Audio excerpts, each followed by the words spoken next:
Sir, Sachin is the best. Sachin is God, Varun. Sachin is God. For some at least. Mister Pathak. Sir, I'm 100% sure India जीतेगी. वैभव शर्मा।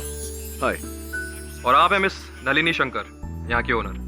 बहुत नाम सुना था आपका और आज आपसे मिलना भी हो गया। We are so lucky जो आज आप यहाँ पे आए। Thank you.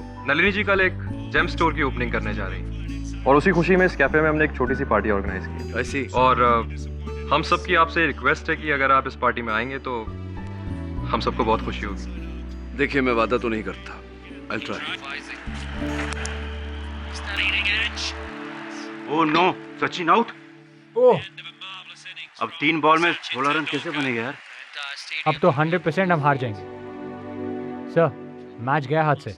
No, not yet. Indian team का एस्ट्रोलॉजिकल नंबर है 8 और 8 नंबर शनि का नंबर है और आज 8 में है। और ये जो बैट्समैन बैटिंग के लिए आ रहा है ये भी 8th प्लेसिंग का बैट्समैन है। जस्ट वेट, अभी फैसला किए देते हैं इंडियन क्रिकेट टीम की तकदीर का।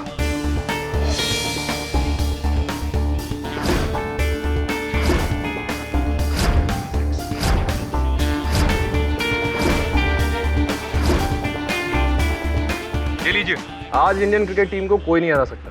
Really? How is it possible? खुद ही देख लीजिएगा, प्रत्यक्ष को प्रमाण की क्या आवश्यकता। अभी थोड़ी देर में फैसला आपकी आंखों के सामने हो जाएगा।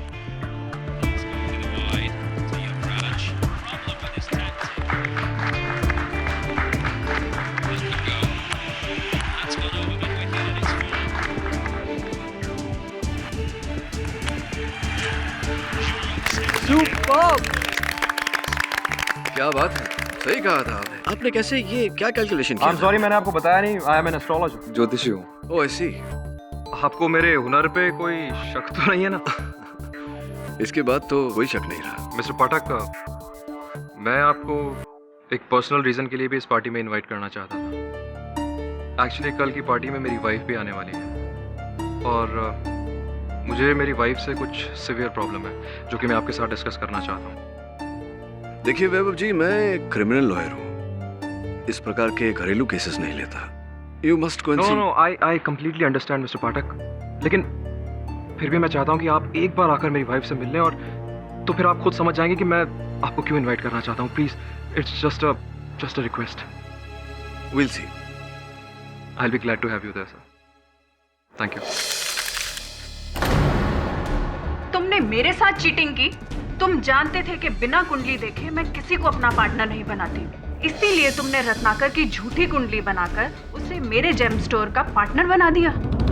तुम्हारी हिम्मत कैसे हुई मेरे साथ चीटिंग करने की? देखिए, जो कुछ किया आपके भले के लिए किया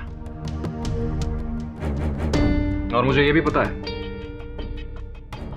आपको मेरे खिलाफ जो शख्स भड़का रहा है उसे अच्छी तरह से जानता हूं। क्यों बर्बाद करने पे तुली हो मुझे? आगे चाहते क्या हो तुम? क्या कह रहे हैं आप? मैं आपकी पत्नी हूँ, मैं भला आपकी जिंदगी क्यों बर्बाद करूंगी? और क्या हुआ है आपको? ये मत पूछो कि हुआ क्या है, ये बताओ कि तुमने नलिनी से क्या कहा? क्यों कर रही हो ये सब? क्या कर रही हूँ मैं? मुझे तो कुछ समझ में नहीं आ रहा कि मैंने क्या किया। और नलिनी से तो मैं कितने दिनों से मिली तक नहीं है। और आपकी जिंदगी में कुछ भी होता है तो उसके लिए जिम्मेदार आप मुझे क्यों ठहराते हैं? हर बार दोषी मैं ही क्यों बन जाती हूँ? क्योंकि तुम मेरी जिंदगी में सबसे बड़ी राहु की दशा हो। तुम्हारे अलावा और कोई रुकावट नहीं है मेरी लाइफ में। तंग आ गया हूं तुम्हारे इन लफड़ों और इन नौटंकियों से।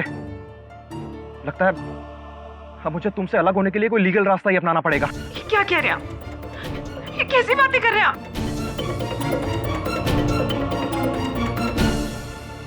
अगर अवनी ने नलिनी को कुछ नहीं बताया तो फिर कौन हो सकता है?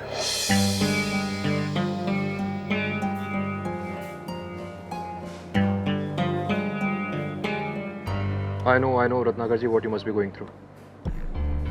बस आज शाम की पार्टी शांति से निपट जाने दीजिए। बाकी एक बात तो तय है, नलिनी आपको अपना पार्टनर नहीं बनाएगी। ऐसा कैसे हो सकता है? तुमने मुझसे प्रॉमिस किया था, अब किसी ने नलिनी को चाहे ये बता दिया कि मैंने तुम्हारी नकली कुंडली बनाकर उसको दी है, तो उसमें क्या मेरी गलती है? और ये सब सच्चाई जानने के बाद अब नलिनी तुमसे और मुझसे दोनों से कोई मतलब नहीं रखना चाहती है। देखो जेम स्टोर की पार्टनरशिप के लिए तुमने जो कहा, जब कहा, मैंने किया ना। हाँ वो सब ठीक है रत्नाकर जी, मैं कहाँ कुछ गलत बोल रहा हूँ, लेकिन फिलहाल आज शाम की पार्टी तक तो चुप बैठने में ही भलाई है। ठीक है, सिर्फ आज शाम के लिए मैं चुप बैठ सकता हूँ, उसके बाद alright, just don't worry, I take care of it.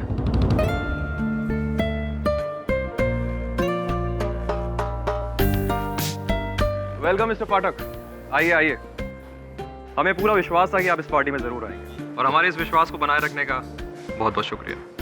Thank you for having us here. आपको कुछ खास लोगों से मिलवाना है। रत्नाकर जी, आप हैं मिस्टर पाठक और मिस्टर रत्नाकर नलिनी जी के business manager. Come on, I show you something interesting. या एक्सक्यूज मी।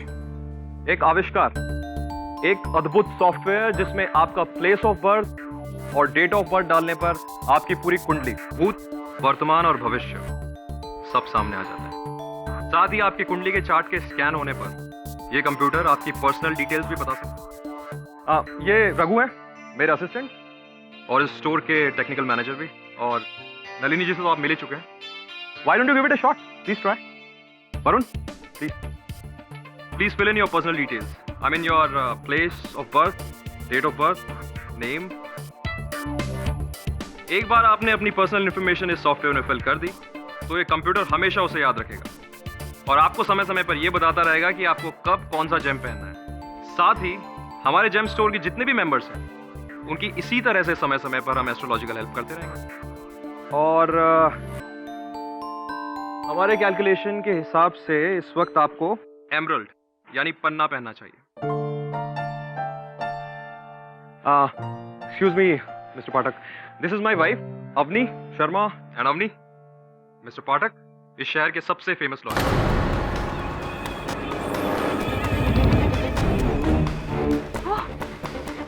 लॉयर,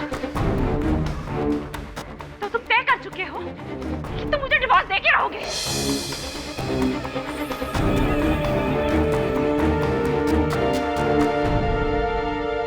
ऐसी कोई बात नहीं है, मेरी बात मुझे तो लगा था तुम मुझे डराने के लिए धमकियां दे रहे हो, पर नहीं, तुम ऑलरेडी डिसाइड कर चुके हो कि तुम मुझसे छुटकारा पाना चाहते हो। अवनी ऐसा कुछ नहीं है, मेरी बात समझने की कोशिश करो, तुम गलत समझ रही हो। मुझे देखो, तुम लॉयर से मिल रहे हो, तुम मुझे छोड़ना चाहते हो। नहीं, मेरी बात सुनो, तमाशा मत करो, लोग देख रहे हैं। क्या सुनो? क्या सुनो? You are a cheater, cheater हो तुम। के बाद तुम्हारी शक्ल नहीं देखना चाहती मैं, नफरत करती हूं तुमसे। अपनी शांत हो जाओ, लोग देख रहे हैं। शांत हो जाओ? क्यों शांत हो जाओ? असली शांति तो मुझे तब मिलेगी जब मैं तुम्हारी लाश देखूंगी, लाश देखूंगी तुम्हारी।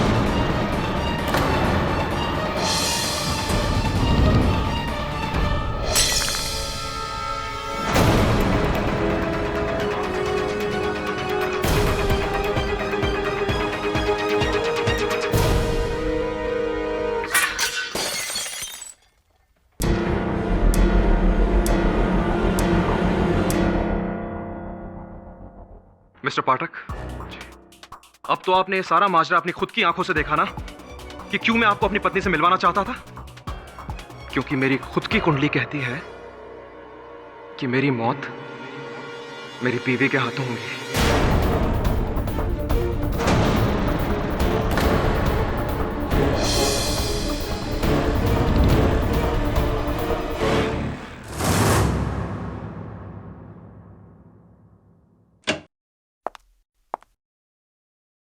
आइए आइए अवनी जी, बैठिए। क्या बात है, बहुत परेशान लग रही है। I am so sorry mister Pathak, मैंने आपके साथ कल बहुत बदतमीजी की। मैं बहुत शर्मिंदा हूँ। पता नहीं मुझे क्या हो गया है। मुझे लगता है मैं पागल हो गई हूँ। अगर मैं पागल नहीं होती तो आपके साथ इतनी बदतमीजी क्यों करती, इतना मिसबिहेव क्यों करती? क्या कह रही हैं आप? कब किया आपने मेरे साथ बुरा बर्ताव? किसने कहा आपसे? वैभव ने। मतलब ऐसा कुछ हुआ ही नहीं क्या? तो वैभव ने मुझसे झूठ क्यों कहा? ये सब कुछ मेरे डिप्रेशन की वजह से हो रहा है। पता नहीं मुझे क्या हो रहा है। डर लगता है कि कहीं मैं कुछ कर ना बैठूं। देखिए, कुछ नहीं होगा, बस अच्छे डॉक्टर से अपना इलाज कराइए, सब ठीक हो जाएगा। मेरा इलाज संभव नहीं है। इस डिप्रेशन की वजह वैभव है। प्रेडिक्शन है। उसका मानना है कि मैं उसे मार डालूंगी। आप ही बताइए कि मैं अपने पति को क्यों मारूंगी?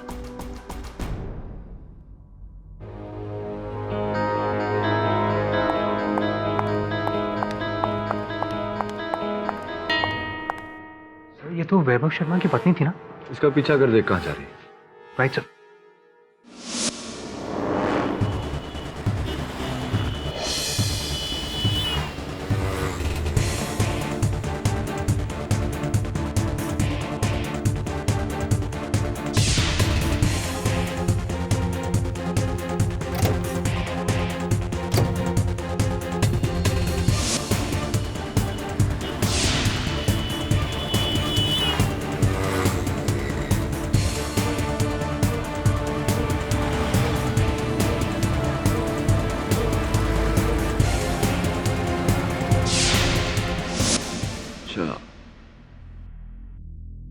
वरुण, तेरी छानबीन से जो जानकारी प्राप्त हुई है उससे एक बात तो स्पष्ट है कि यहाँ दो तरफा आंख मिचौली का खेल खेला जा रहा है। एक तरफ वैभव अवनी को पागल करार देने की कोशिश कर रहा है, तो दूसरी तरफ अवनी भी संदेहजनक काम कर रही है।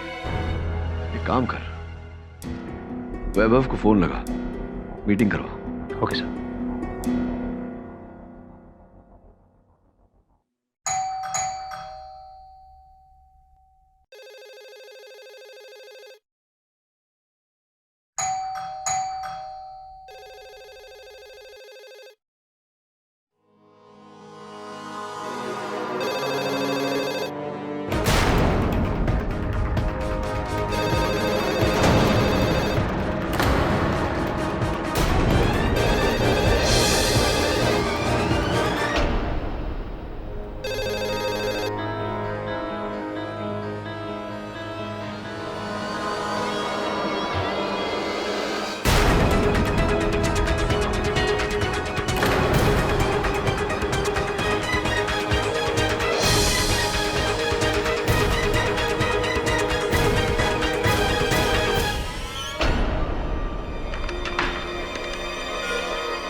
मैं आपका केस लूं उससे पहले मैं आपसे कुछ जानना चाहूंगा। उस दिन जब आप मेरे ऑफिस आए, उसके बाद अपने घर गई, आपने अपने लेटर बॉक्स में कुछ रखा था। क्या रखा था?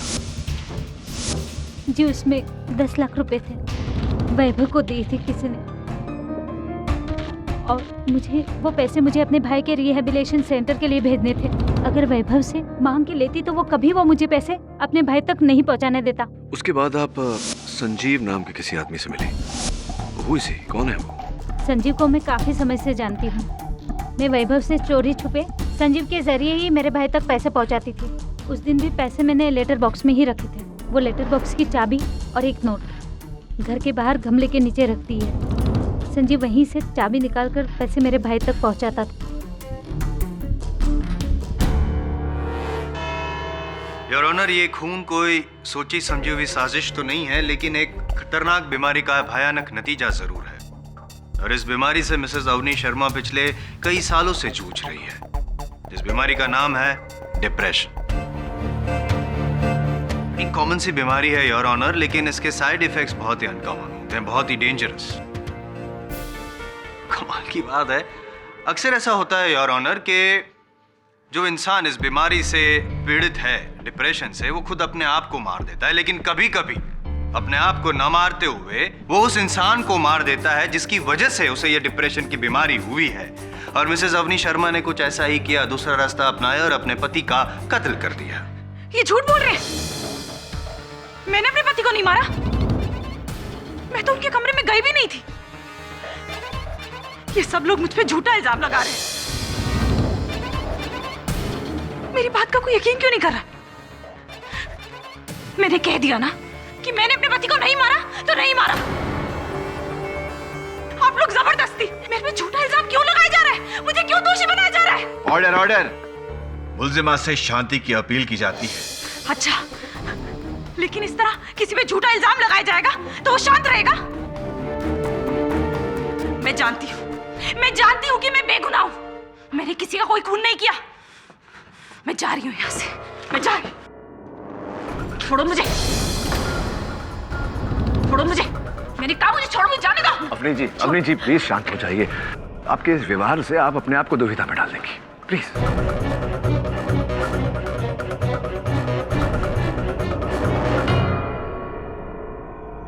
Please please.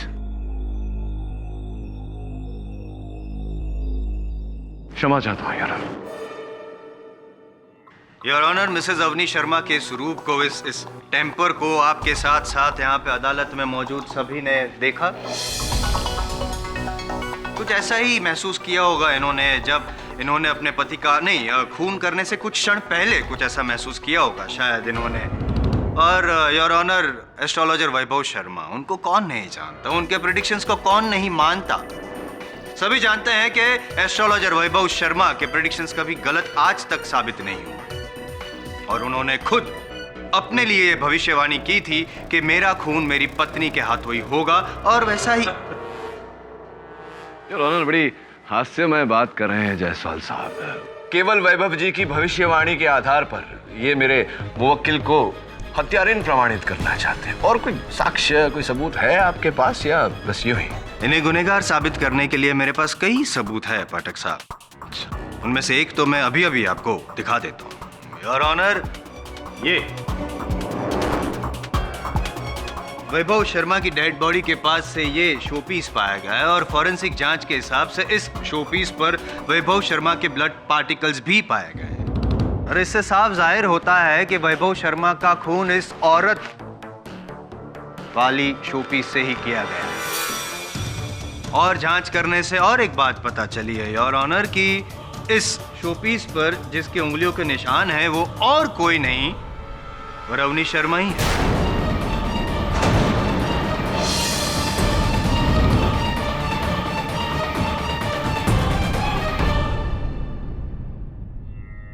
अब भी कोई शक की गुंजाइश है आपको पाठक साहब? योर ऑनर, इससे तो साफ जाहिर हो जाता है कि वैभव शर्मा का खून मिसेस अवनी शर्मा ने डिप्रेशन की हालत में किया, और जब उनसे वो बर्दाश्त नहीं हुआ, जो उन्होंने खून किया तो वो बर्दाश्त नहीं हुआ, तो उनकी मानसिक स्थिति सही नहीं रही और वो वहीं पे बेहोश होकर गिर। और एक बात योर ऑनर, सबसे पहले मिसेस अवनी शर्मा को बेहोशी की हालत में जिस व्यक्ति ने देखा, अब मैं उस व्यक्ति को कटघरे में बुलाने की इजाजत चाहूंगा। और वो व्यक्ति और कोई नहीं, मिस्टर केडी पाठक ही है।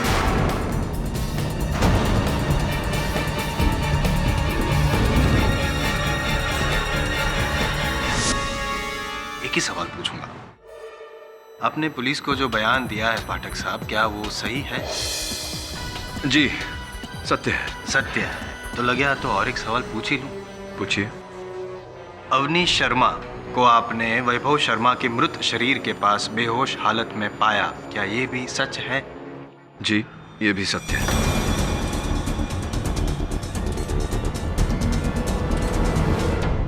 Thank you. वापस आ सकते हैं मेरे साथ? जी नहीं जाऊंगा। हाँ, आपके प्रश्न भले ही शेष हो गए हों, आपके साक्षी से प्रतिपक्ष प्रश्न करना चाहेगा।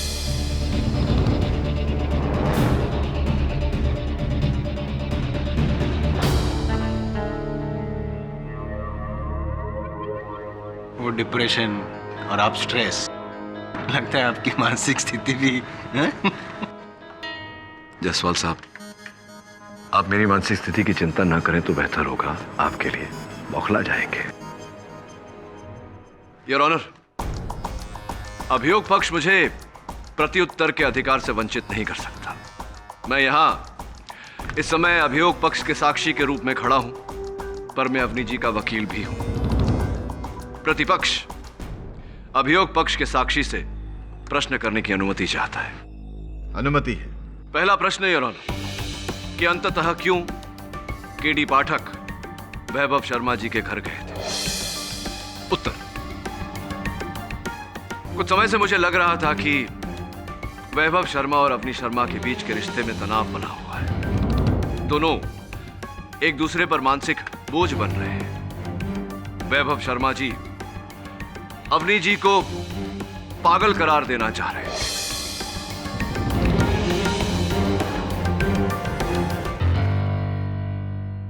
भविष्यवाणी में उन्होंने कहा था कि उनकी मृत्यु उनकी पत्नी के हाथों होगी।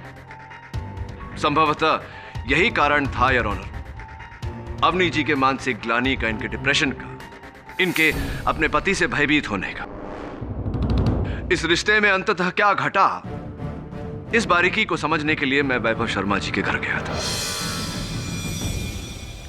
दूसरा प्रश्न योर ऑनर, जब केडी पाठक वैभव शर्मा जी के घर पहुंचे, सर्वप्रथम उन्होंने क्या देखा? उत्तर योर ऑनर, सर्वप्रथम मैंने किसी व्यक्ति को गाड़ी में बैठकर जाते हुए देखा।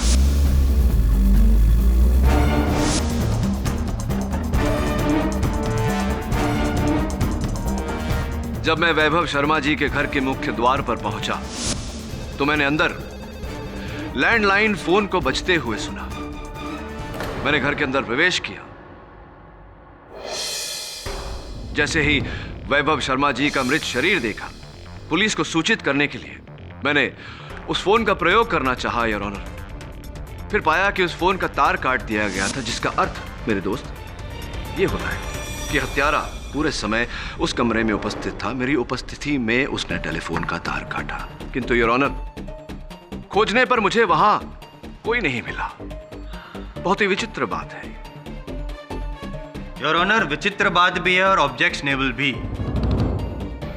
केडी पाठक, जो गवाह केडी पाठक यहाँ पे कटघरे में खड़े हैं, वो वकील केडी पाठक का रूप लेके कोर्ट को गुमराह कर रहे हैं, कहानियां बना रहे हैं। आप अपने इस डबल रोल में मुझे कंफ्यूज नहीं कर पाएंगे केडी पाठक साहब, क्योंकि आपकी मुवक्किल को गुनहगार साबित करने के मेरे पास और भी सबूत है।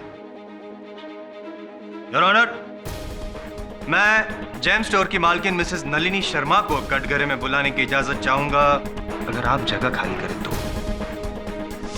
उस दिन जब पार्टी में वैभव ने केडी पाठक को अवनी से मिलवाया और ये कहा कि ये बहुत बड़े लॉयर हैं, तो इसी बात पे अवनी बहुत भड़क गई और उसने बहुत हंगामा किया। असली शांति तो मुझे तब मिलेगी जब मैं तुम्हारी लाश देखूंगी तुम्हारी।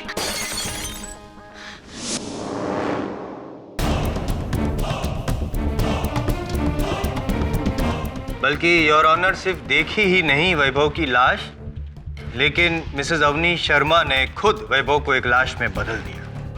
ऑब्जेक्शन योर ऑनर, अभियोग पक्ष अनुचित शब्दों का प्रयोग करके अदालत की सोच बदलने का प्रयास कर रहे हैं। जरा आप सरकेंगे तो मैं आपको कौन रोक सकता है? हाँ नलिनी जी, वैभव जी ये काम करते थे आपके लिए? जी हाँ, लेकिन वो सिर्फ मेरे लिए ही नहीं, वो एक मैगजीन के लिए हॉरोस्कोप का कॉलम भी लिखते थे। राइट। अद्भुत बात तो ये है कि केवल उनकी ज्योतिष सलाह के लिए आप उन्हें प्रति माह 10 लाख रुपए चुकाती थी। इतने से काम के लिए कोई भला इतनी बड़ी रकम क्यों देगा? हाँ, यही तो सोच रहा था मैं, क्यों देगा? इनफैक्ट मुझे तो पार्टी के एक दिन पहले ही पता चला कि वो मुझे धोखा दे रहा था। किस प्रकार का धोखा दे रहे थे वो आपको? मैं अपना सारा काम हॉरोस्कोप देखकर ही करती हूँ और इसीलिए मैंने वैभव को अपने साथ रखा था। लेकिन वैभव ने रत्नाकर की नकली कुंडली बनाकर मुझे उसके साथ काम करने के लिए मजबूर कर दिया। और ये बात मुझे तभी पता चल गई थी कि वैभव ने रत्नाकर की गलत कुंडली मुझे दिखाई है और इसी बात को लेकर मैं उससे बहुत नाराज थी। फिर इस नाराजगी के चलते आपने क्या अगला कदम उठाया, क्या किया आपने? मैंने उसको अपनी पार्टनरशिप से बेदखल कर दिया, सिंपल। योर ऑनर, मैं रत्नाकर जी को कटघरे में बुलाने की अनुमति चाहता हूँ। अभी नलिनी जी ने अपने कथन में कहा कि आपने वैभव जी से गलत कुंडली बनवाकर भागीदारी की उनके व्यवसाय में। सच है ये बात? जी हाँ, सच है। क्या व्यक्तिगत लाभ था वैभव जी का ऐसा करने में? सिंपल सी बात है, सिर्फ पैसों के लिए। मैंने उस काम के लिए वैभव को 10 लाख रुपए दिए थे।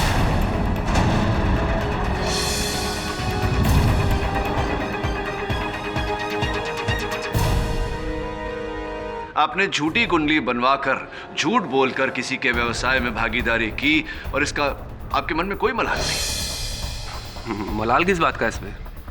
It's a business. उसने मेरे लिए काम किया, उसके बदले में मैंने उसको पे किया, सिंपल। और कोई छोटी मोटी रकम नहीं दी मैंने उसको। I agree with you Ratnakar ji, it's not a small amount at all. 10 lakh रुपए छोटी रकम नहीं होती। और जिस कार्य के लिए आपने ये रकम दिया था, जब वो कार्य असफल हुआ तो स्पष्ट है कि आपको क्रोध आया होगा और उसी क्रोध में आप वैभव जी के घर पहुंचे। आपने उनसे वो रकम लौटाने को कहा, वैभव जी ने मना किया। उस क्रोध के आवेश में आकर आपने वैभव जी की हत्या की।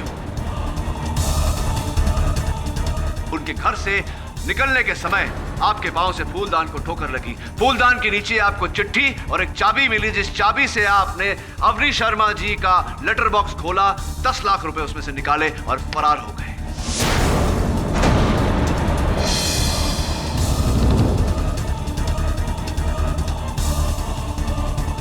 ये सरासर झूठ है। ये झूठ नहीं, यही सच है। अरे पाठक साहब, चिल्ला चिल्ला कर एक ही बात बार बार कहने से असत्य सत्य में बदल नहीं जाता। ऐसा ही कुछ आपने मुझे कभी कहा था। ये जो आपका तरीका है ना, गोल गोल घुमा के गुमराह करना गवाह को और सच उगलवा देना, ये स्टाइल पुराना हो गया। आपकी इस बात को साबित करने के लिए आपको सबूतों की भी आवश्यकता होगी, और आप जैसे काबिल वकील को ये समझाना जरूरी नहीं समझता मैं। अब आप बताइए कि क्या आपके पास कोई सबूत है? आवाज मैं भी ऊंची कर सकता हूं। है कोई सबूत? आपसे पूछ रहा हूं मैं। नहीं है, कोई सबूत नहीं है योर ऑनर, ये साबित करने के लिए कि रत्नाकर जी उस रात वैभव शर्मा के घर गए थे। लेकिन मेरे पास सबूत है। आपके मौकिल को गुनहगार साबित करने के कई सबूत है मेरे पास। और आप एक मिनट, जिस चाबी, जिस लेटर बॉक्स, जिस नोट की बात कर रहे हैं ना, वो चाबी रत्नाकर जी ले ही नहीं सकते, क्योंकि उस चाबी का सिर्फ अवनी जी को और संजीव को पता था। That's it. Your honour, Sanjeev ji. जी, मैं जब वहां पहुंचा तो मुझे ना तो वहां पे कोई नोट मिला, ना ही कोई चाबी। ओह अच्छा अच्छा अच्छा। तो आपको नोट चाबी कुछ नहीं मिला, तो आपने मिसेज अवनी शर्मा को कांटेक्ट तो किया होगा? जी नहीं, मुझे अवनी जी ने कहा था मुझे अगर वहां गमले के नीचे कोई नोट ना मिले तो मैं चला जाऊं। और मैं जब वहां गया तो मुझे कुछ मिला ही नहीं, तो मैं वापस आ गया वहां से। योर ऑनर, ये आदमी झूठ बोल रहा है, सरासर झूठ बोल रहा है, क्योंकि ये मिसेज अवनी शर्मा का पार्टनर इन क्राइम है। दरअसल हुआ ये था कि उनको नोट मिली थी और वहां से ये नोट लेके गायब हो गए, ताकि सारा शक रत्नाकर जी पर जाए। और ये सब झूठ है। मुझ पर सरासर झूठा इल्जाम लगाया जा रहा है। मैं ना ही उन पैसों के बारे में, ना ही इस कत्ल के बारे में कुछ जानती हूँ। मैंने तो अपने भाई तक पैसे पहुंचाने के लिए वहां पैसे रखे थे, और लेटर बॉक्स की चाबी, और साथ में चिप बाहर गमले के नीचे। पर मुझे नहीं पता, मैं नहीं जानती कि वहां से पैसे कहां गायब हो गए।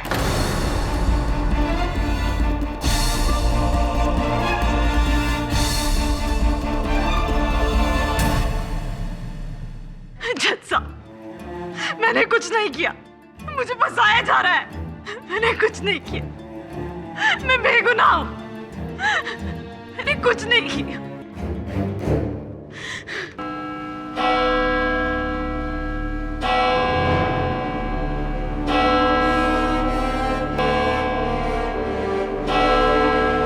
यह अदालत अगली तारीख तक के लिए मुलतवी की जाती है।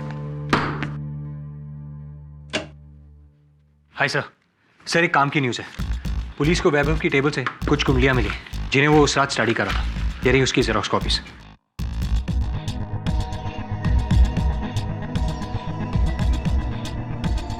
वरुण, किसी भी कुंडली पर व्यक्ति का नाम नहीं है, कैसे पता चलेगा किसकी कुंडली है?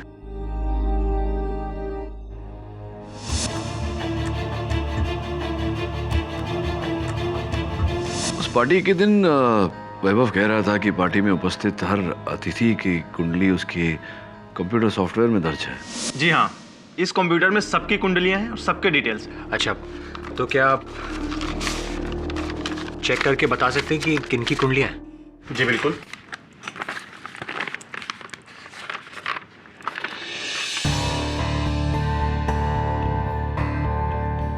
ये कुंडली मिस्टर केडी पाठक की है। ओके। ये नलिनी मैडम की कुंडली है। ये कुंडली रत्नाकर की है। ये कुंडली किसकी है ये कुछ पता नहीं लग पा रहा है। दरअसल इसके डिटेल्स हमारे डेटा से मैच नहीं हो रहे हैं, अनआइडेंटिफाइड है। क्या आप कुछ भी नहीं बता सकते इसके बारे में? कुछ भी? हाँ बता सकते हैं, मतलब जैसे कि जिसकी भी ये कुंडली है उसका नाम शायद वी से शुरू होना चाहिए। वी?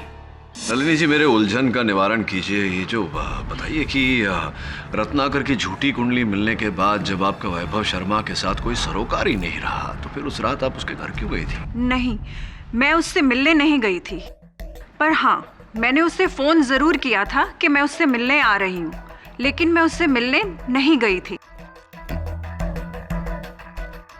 मैं तो इसी बात से बहुत खुश थी कि वो रात भर बैठकर मेरी कुंडली देखता रहेगा, लेकिन मैं उससे मिलने नहीं जाऊंगी।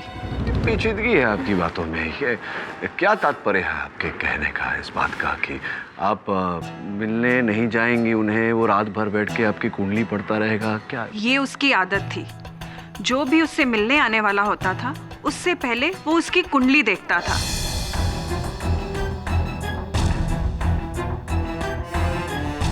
और उसके बारे में सारी जानकारी हासिल करता था।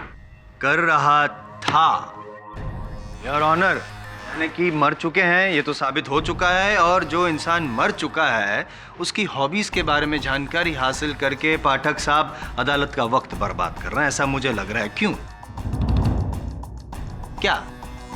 क्या हासिल होगा ये जानकारी हासिल करके पाठक साहब? आखिर नलिनी जी का वैभव की मृत्यु के साथ क्या रिश्ता हो सकता है?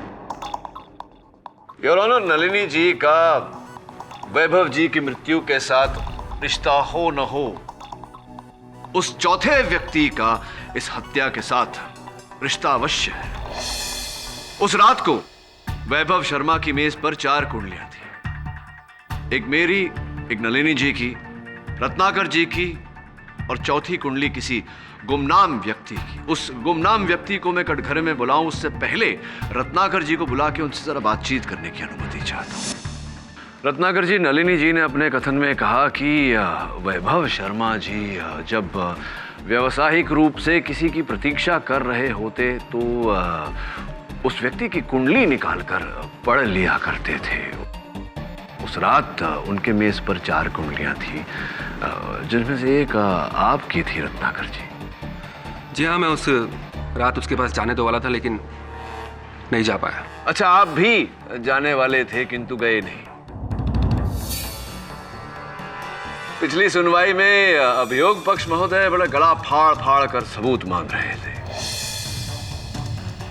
सबूत ये है कि जिस गाड़ी को मैंने वहां से जाते हुए देखा था वो आप ही की गाड़ी है। कृपया कर बताइए, मुझे समझाइए कि अगर आप वहां गए ही नहीं तो आपकी गाड़ी वहां क्या कर रही थी?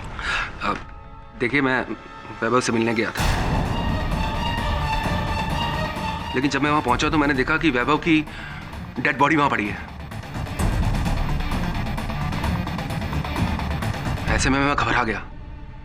मुझे लगा कि शायद इल्जाम मुझ पर ना आ जाए, इसलिए मैं वहां से जितनी जल्दी हो सके वहां से निकल गया। फूलदान के पास आपको फिर वो चिट्ठी और चाबी भी मिली थी और उस चाबी से आपने 10 लाख रुपए लेटर बॉक्स से निकाले थे।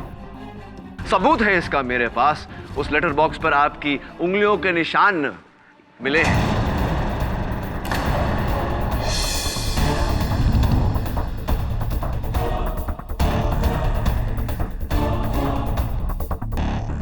जी हाँ, मैंने वो पैसे लेटर बॉक्स से निकाले थे।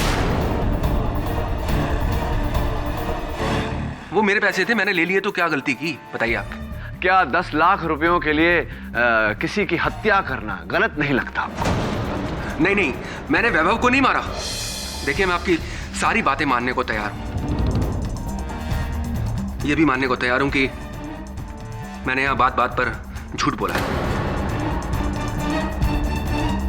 लेकिन यह बात मानने को बिल्कुल तैयार नहीं हूं कि मैंने वैभव का खून किया ना। देखिए रत्नाकर जी, वैभव शर्मा की हत्या करने का कारण तो था आपके पास, था या नहीं? वैभव की हत्या करके मुझे क्या मिलने वाला है? मुझे तो अपने पैसे चाहिए थे, वो मुझे मिल गए। मैंने वैभव का खून नहीं किया। रत्नाकर जी, एक बात तो आपने स्वयं स्वीकार किया है कि हत्या होने के बाद आपको वो रुपए वहां से मिले। सही है ये? हाँ। क्षमा चाहता हूं योर ऑनर।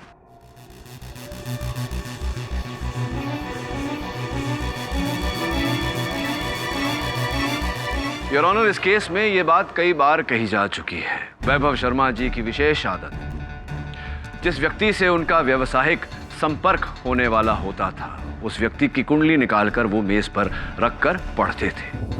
योर ऑनर, अदालत में ये बात भी कही जा चुकी है कि उस रात वैभव शर्मा जी की मेज पर 4 कुंडलियां रखी थी।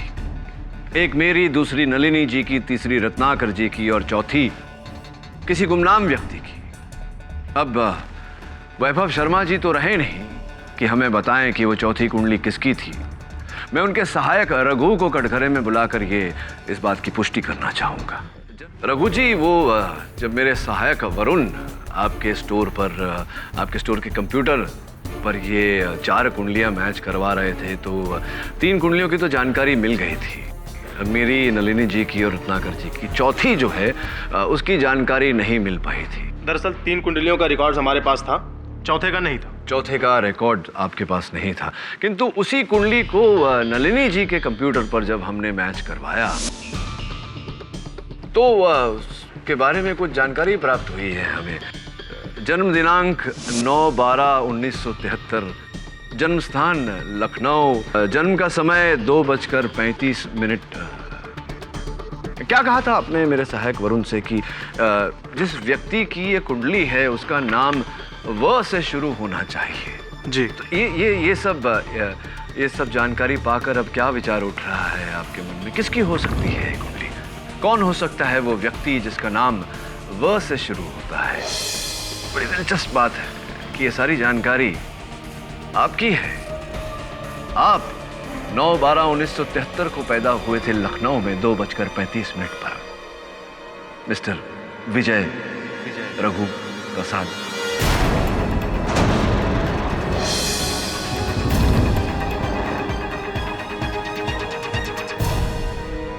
जी, आप अपनी जगह सही हो सकते हैं। मैं वैभव से मिलने गया था, लेकिन इससे कुछ भी साबित नहीं होता है। थोड़ी बहुत बातचीत हुई, इसके बाद मैं अपने घर आ गया। सुबह मुझे पता चला कि उसकी पत्नी अवनी ने वैभव का खून कर दिया है। चूंकि मैं इस झमेले में नहीं पड़ना चाहता था, इसलिए मैंने झूठ बोला। आपने कहा कि आप वैभव जी से मिलकर अपने घर लौट गए थे। जिस समय आप लौटे उस समय वैभव जी जीवित थे। माननी पड़ेगी आपकी बात मुझे रघु जी, क्योंकि और कोई सबूत तो है नहीं मेरे पास। अब फिर से प्रोसिक्यूटर महोदय गला फाड़ फाड़ कर सबूत की मांग करेंगे। चलिए, आपकी बात मान लेते। बस एक छोटी सी समस्या है, अगर आप उसका निवारण कर दे तो आपका बहुत आभार मानूंगा। ये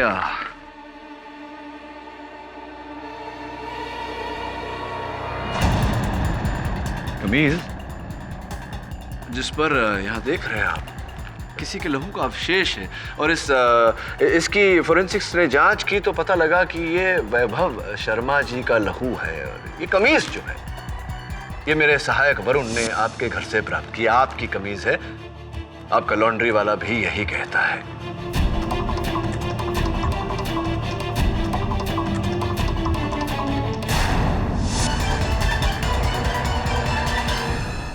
हाँ, मैंने मारा वैभव को।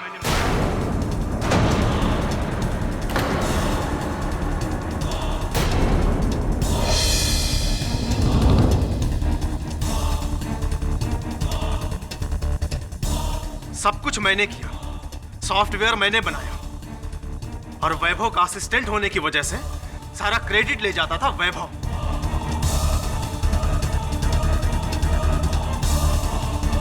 मुझे लगा कि जब तक ये वैभव जिंदा रहेगा मुझे क्रेडिट मिलने वाला नहीं है, इसलिए मैंने वैभव को गलत साबित करने की सोची। मैंने नलिनी मैडम को बताया कि किस तरह से वैभव ने रत्नाकर की गलत कुंडली बनाई और उसे मैडम की कुंडली से मैच कराकर उनका बिजनेस पार्टनर बना दिया। लेकिन मैंने देखा कि इससे भी कुछ होने वाला नहीं है। मुझे मेरा क्रेडिट मिलने वाला नहीं है। और अगर वैभव जिंदा रहता तो मैं पूरी जिंदगी वैभव का असिस्टेंट ही बनकर रहता। इसलिए मैंने वैभव को मारने के लिए सोचा। मैं वैभव के घर गया, लेकिन वैभव को पहले ही पता चल चुका था कि मैंने नलिनी मैडम को ये बात बताई है। वो मुझे धमकी देने लगा, नौकरी से बाहर निकालने की धमकी देने लगा। इसलिए मुझे गुस्सा आया और मैंने गुस्से में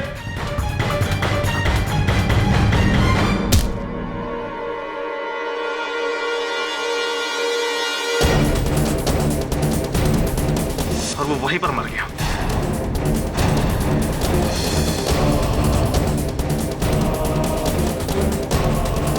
वैभव ने अपनी मौत का जिम्मेदार अपनी पत्नी को प्रेडिक्ट किया था और उसकी पत्नी की बीमारी के बारे में मैं जानता था। वो उस समय दवा खाकर दूसरे कमरे में सो रही थी। मैंने उसको वहां से उठाया और वैभव की लाश के पास लिटा दिया।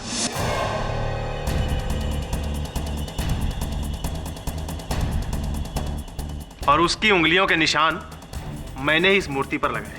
और फिर मैं वहां से भाग जाना चाहता था, लेकिन तब तक रत्नाकर वहां गया।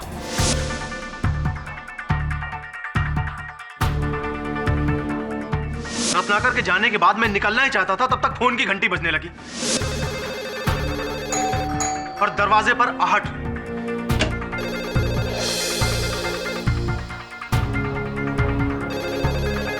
मैंने फोन का तार काट दिया।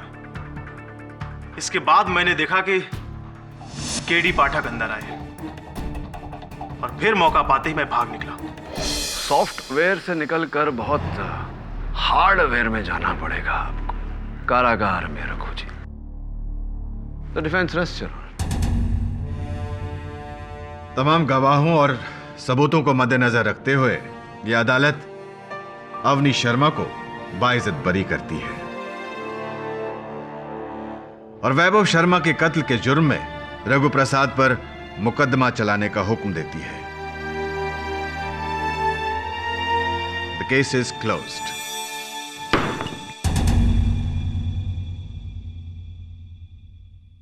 पाठक साहब।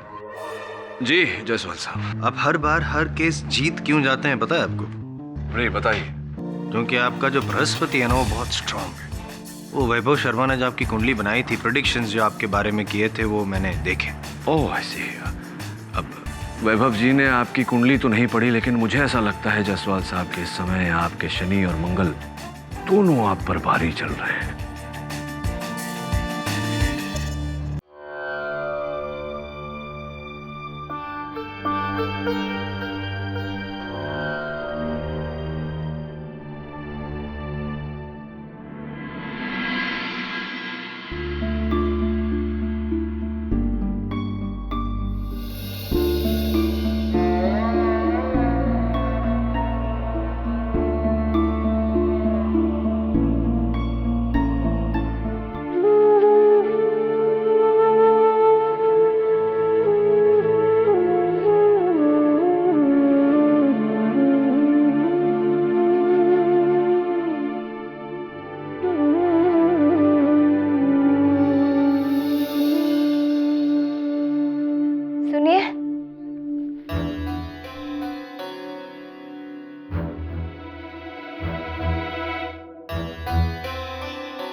आप कौन हैं? मैंने आपको उस दिन हॉस्पिटल के बाहर भी देखा था, जब माँ एक्सपायर हो गई थी, और उनके अंतिम संस्कार पे भी देखा था। आज आप यहाँ, प्लीज मुझे बताइए, अब कौन है?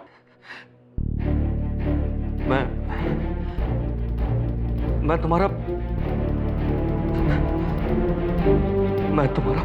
पापा हूँ। Your father.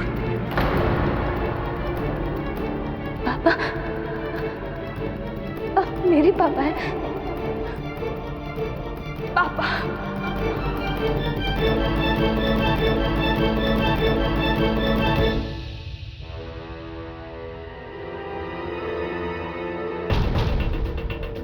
ये आदमी बलदेव नहीं हो सकता है। जरूर कोई फ्रॉड है जो पूजा का पिता बन के आया है ताकि उसकी सारी जायदाद पे अपना कब्जा जमा सके। पर ये फ्रॉड है या वाकई में पूजा का पिता है, इस बात का पता कैसे चलेगा? और बलदेव को कोई जानता है तो वो बड़े भाई साहब जोगिंदर जी, उन्हीं से पता करना पड़ेगा। पापा, मुझे आज तक नहीं समझ में आया, आखिर आप हमें छोड़कर क्यों चले गए थे? बेटा, हालात ही कुछ ऐसे हो गए थे कि मेरे पास इसके अलावा और कोई चारा नहीं था। लेकिन अब तो मैं वापस आ गया हूं ना। लेकिन अगर आप माँ के होते हुए आते तो उन्हें बहुत अच्छा लगता। वो आखिरी सांस तक सिर्फ आपको ही याद करती रही। लेकिन नानी आपसे बहुत नफरत करती थी। लेकिन माँ आपको हमेशा डिफेंड किया करती थी। वो कहती थी कि हर सिक्के के दो पहलू होते हैं और हमें दोनों पहलुओं को देखना चाहिए। बड़े मामा जी आए। मामा जी आए हैं।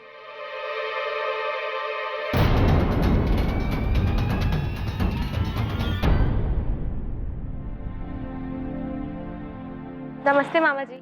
अरे पूजा मेरी बच्ची है, जीती रहो जीती रहो। अरे बना जोगिंदर जी। कौन हो तुम? जी मैं बलदेव। कौन बलदेव? जी मैं बलदेव मेहता। नहीं नहीं, तुम बलदेव मेहता नहीं हो सकते। 18 साल के बाद आपसे मिल रहा हूं ना, तो शायद इसलिए आप मुझे पहचान नहीं रहे। पापा, मामा जी देख नहीं सकते। हाँ, 5 साल पहले एक एक्सीडेंट में मेरी आंखें चली गई थी। मैं देख नहीं सकता, मगर किसी की भी आवाज पहचान जरूर सकता हूँ। ये बलदेव मेहता की आवाज नहीं है। तुम बलदेव मेहता हो ही नहीं। मामा जी, आप ऐसा कैसे कह सकते हैं? मेरा दिल कहता है यही मेरे पापा है। अरे बेटी, ये कोई बहरूपिया है, फ्रॉड है जो तुम्हें धोखा देके। चुप रहिए, यही मेरे पापा है। अगर तुम इसकी बातों में आ ही गई हो तो मैं कुछ नहीं कर सकता, लेकिन इस फ्रॉड के धोखे में मैं तुम्हें नहीं आने दूंगा। ए, चलो निकलो यहाँ से। आई से गेट आउट। कहीं नहीं जाएंगे मेरे पापा। जाएंगे तो आप। मुझे पता है आप मेरी प्रॉपर्टी पर सांप बन के बैठे हुए हैं। मैं एक बार अपने पापा को खो चुकी हूँ, दोबारा नहीं खोना चाहती। अगर आपने मुझे मेरे पापा से अलग करने की कोशिश भी करी ना, तो याद रखिए मैं कुछ भी कर सकती हूँ।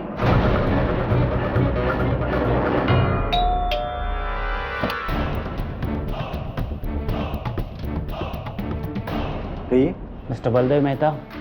बलदेव मेहता? कौन बलदेव मेहता? मेरा नाम तो राजीव कुमार है। और 5 साल पहले आपका नाम सुनील यादव था, राइट?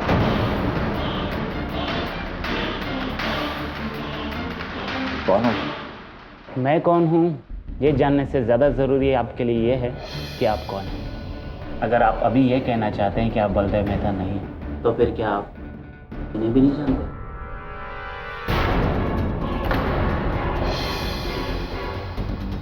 क्या चाहते हो तुम? यही कि अपनी बेटी को एक फ्रॉड के हाथों से बचाइए और बेंगलोर से मुंबई वापस चलिए। असली पिता कौन, बलदेव 1 या बलदेव 2? ये पूजा मल्होत्रा की जिंदगी में भी अजीब समय चल रहा है। सर, 18 साल बाद उसके पिता लौटते हैं, वो भी एक नहीं, दो। हाँ, किंतु उसके मामा जोगिंदर मल्होत्रा का कहना है कि वो बलदेव जो बेंगलोर में रहता था वही उसका असली पिता है। और पूजा का मानना है कि जो बलदेव उसके साथ रहते हैं वही उसके असली पिता है। हाँ, विचित्र बुद्धि है। अरे राघव, राघव,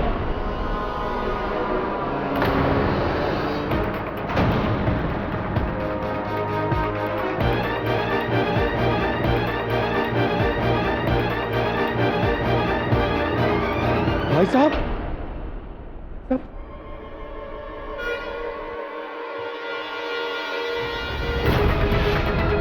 राघव,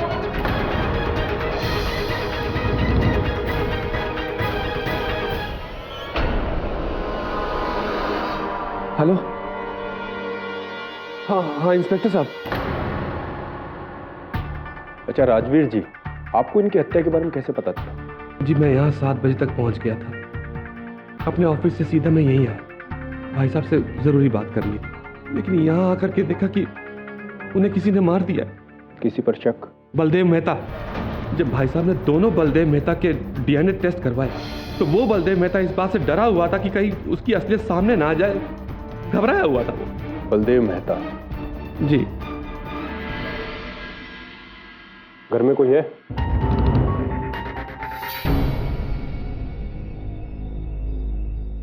यस। मिस्टर बलदेव मेहता कहाँ है? जी वो तो दोपहर से ही घर पे नहीं है। क्यों, क्या बात है? आपके मामा जी जोगिंदर मल्होत्रा किसी ने खून कर दिया। क्या?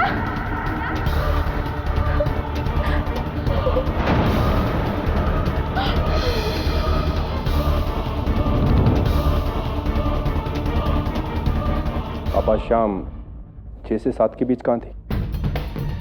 जी मैं किसी काम से बाहर गई। बलदेव मेहता जैसे ही वापस आए प्लीज हमें इन्फॉर्म कीजिए। जी थैंक यू।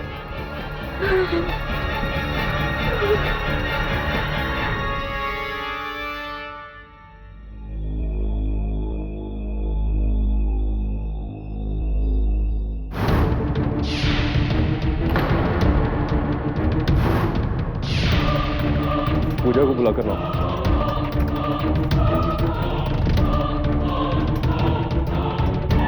ये गाड़ी आपकी है? जी हाँ। चाबी दो, तलाशी लो।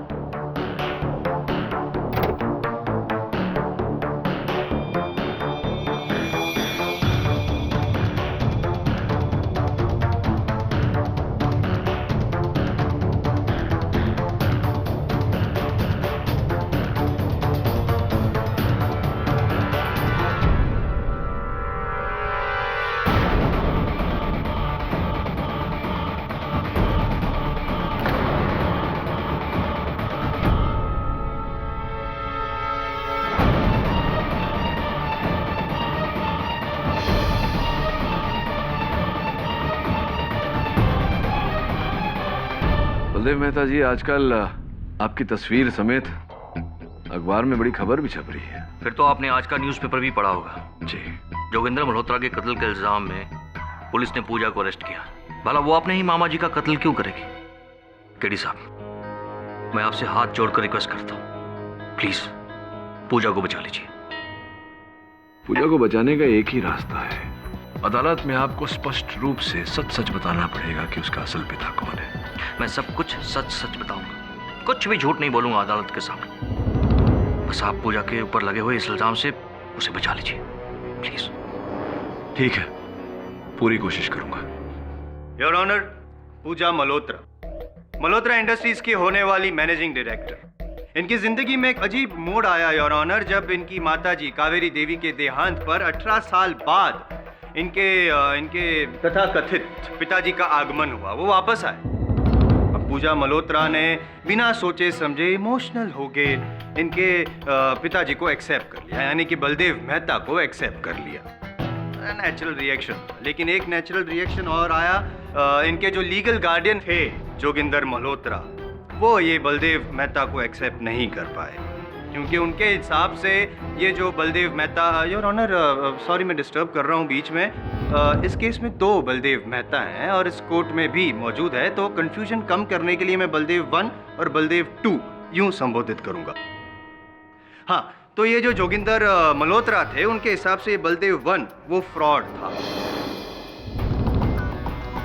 इसलिए असली बलदेव मेहता की खोज शुरू हुई और 8 मई के अखबारों के अनुसार असली बलदेव मेहता यानी कि बलदेव 2 को बैंगलोर से खोजा गया। इस बात से पूजा मल्होत्रा खफा हो गई और 8 मई की शाम को ही वो जोगिंदर मल्होत्रा के घर पे पहुंची और वहां पे बहस हुई, और बहस सिर्फ जुबानी नहीं, एक लेवल ऊपर तक गई, गर्मा गर्मी हुई। और उसी वक्त पूजा मल्होत्रा ने ऑनर ये तलवार जो दीवार पे टंगी हुई थी, उससे पूजा मल्होत्रा ने जोगिंदर मल्होत्रा पे किया वार। वो था सोमवार और जोगिंदर मल्होत्रा मंगलवार नहीं देख पाए, उनकी मौत हो गई। ये गलत है, ये सरासर झूठ है। मैंने मामा जी का खून नहीं किया है। मैं तो उस दिन उनके घर भी नहीं गई थी।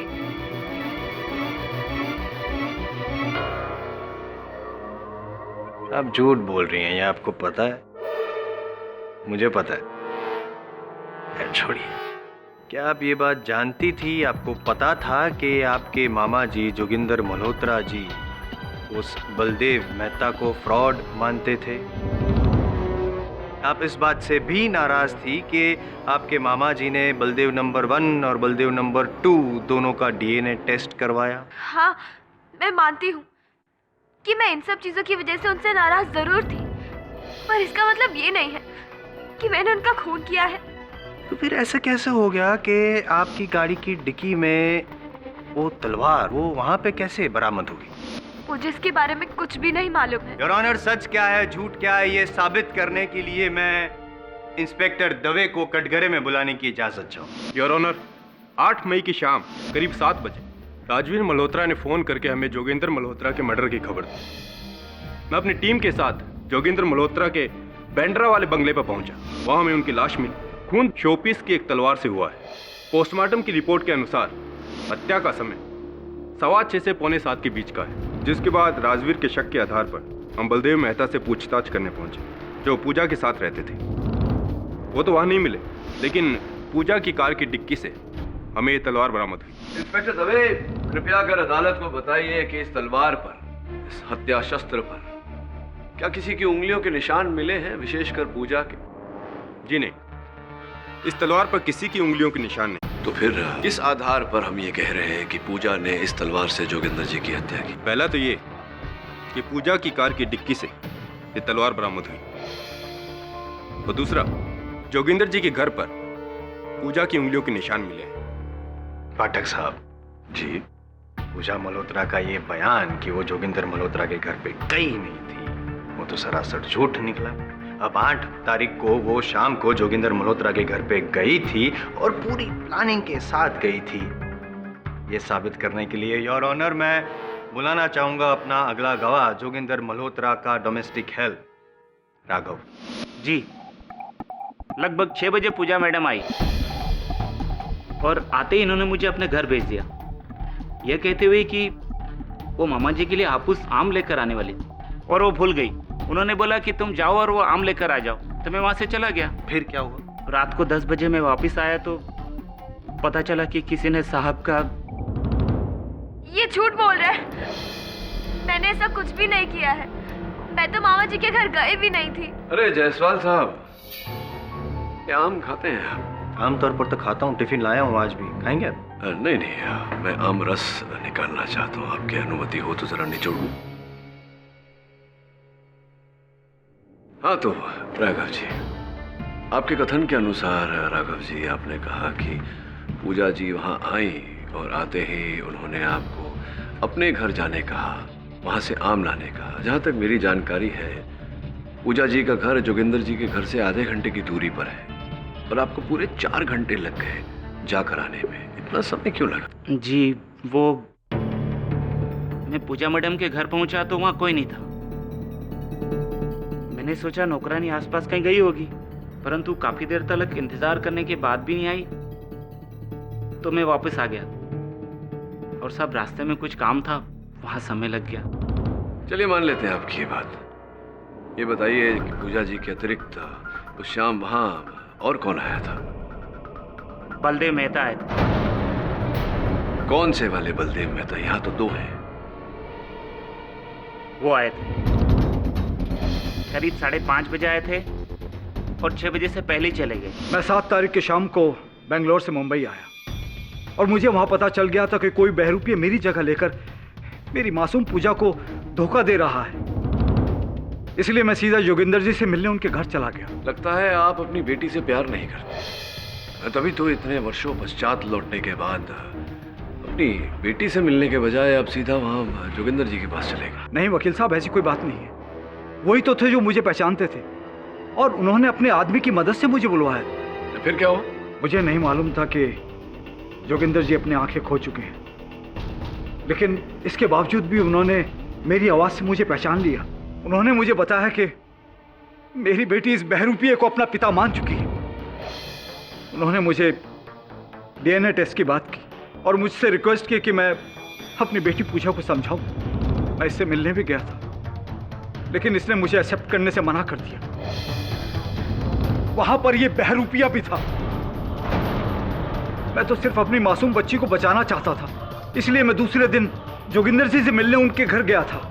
कुछ 5:30 बजे होंगे और 6 बजे करीब मैं वापस भी आ गया। झूठ बोल रही है, इसी ने जोगिंदर जी का खून किया है ताकि मेरी बेटी को बचा सके। Order order.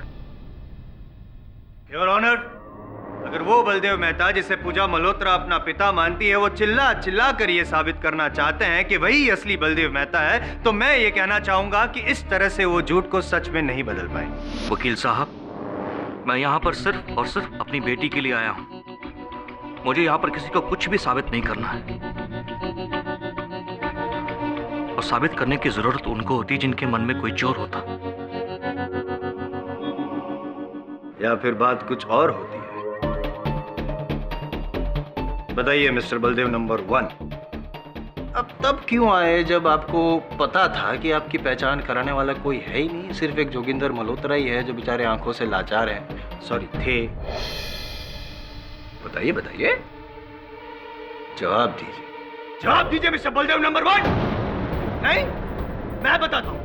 आप इसलिए आए क्योंकि आप भली बात ही जानते थे कि कोई नहीं है, कोई भी नहीं है जो इस बात को साबित कर सके कि आप असली बलदेव मेहता नहीं है। इसी बात का फायदा उठाया आपने, पूजा को भरोसे में लिया आपने। लेकिन जोगिंदर मल्होत्रा को जब इस बात का पता चला, उसने जब असली बलदेव मेहता यानी कि बलदेव मेहता 2 को बुलाया, आप दोनों का डीएनए टेस्ट करवाया, तो आप डर गए कि हकीकत सामने आ जाएगा। आपने पूजा मल्होत्रा का उकसाया और उसी वजह से पूजा मल्होत्रा ने जोगिंदर मल्होत्रा का खून कर दिया। ऐसा कुछ नहीं हुआ था। यही हुआ था। कुछ नहीं हुआ। आवाज नीची। ना तो मैंने पूजा को उकसाया था और ना ही पूजा ने जोगिंदर जी का खून किया है। पूजा बेटी है मेरी, मैं क्यों उकसाऊंगा उसे? बोला, मैं अपनी ही बेटी का बुरा क्यों चाहूंगा? बताइए। आपका अच्छा हो सके और अच्छा हो सके। ये आपका कहना है कि पूजा आपकी बेटी है, ये आपका कहना है कि पूजा के प्रति आपको लगाव है, लेकिन हकीकत में पूजा के प्रति नहीं, उसकी करोड़ की मिल्कियत के प्रति आप। Objection your honour. ऐसा लगता है कि माननीय अभियोग पक्ष कुछ विचलित से हो गए हैं इस बलदेव 1 बलदेव 2 के चक्कर में। योर ऑनर, मान सकता हूं कि ये व्यक्ति पूजा के असल पिता न हो, लेकिन ये कतई ही नहीं मान सकता कि इनके उकसाने पर पूजा ने जोगिंदर जी की हत्या की होगी। इसी बात को जरा स्पष्ट करने के लिए मैं बलदेव 1 साहब से कुछ प्रश्न पूछना चाहूंगा। अनुमति है। बलदेव जी, जिस शाम जोगिंदर जी की हत्या हुई, उस शाम से लेकर के अगले दिन दोपहर तक आप लापता रहे, कहाँ थे आप? जी, मैं अपने पुराने फ्लैट पर गया था, जहां पर मैं और पूजा की मां कावेरी साथ रहा करते थे। रात को करीब 10 बजे जब मैं वहां से लौटा तो मैंने घर के बाहर पुलिस को लगे देखा। मैं बहुत डर गया और मैं घर के अंदर नहीं गया। और सुबह मुझे खबर मिली कि पूजा को पुलिस ने अरेस्ट कर लिया है, और मैं सीधे आपके ऑफिस में चला आया। मैं सिर्फ अपनी बेटी की बेगुनाही चाहता हूं। मेरी बेटी किसी का खून नहीं कर सकती, किसी का भी नहीं।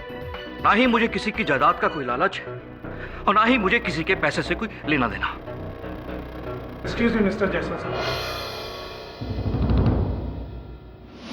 8 मई को मिस्टर जोगिंदर मल्होत्रा ने मेरे क्लिनिक में इन 2 व्यक्तियों का डीएनए टेस्ट कराया। मैंने इन दोनों के डीएनए टेस्ट को पूजा के डीएनए टेस्ट से मैच किया, और रिपोर्ट आपके पास है। तो इस रिपोर्ट के मुताबिक क्या आप जज साहब को बता सकते हैं कि असली बलदेव मेहता कौन है? यहाँ पे कोर्ट में 2 बैठे हैं, बलदेव नंबर 1 और बलदेव नंबर 2। जी, मेरी रिपोर्ट के मुताबिक इन दोनों में असली बलदेव मेहता वो है।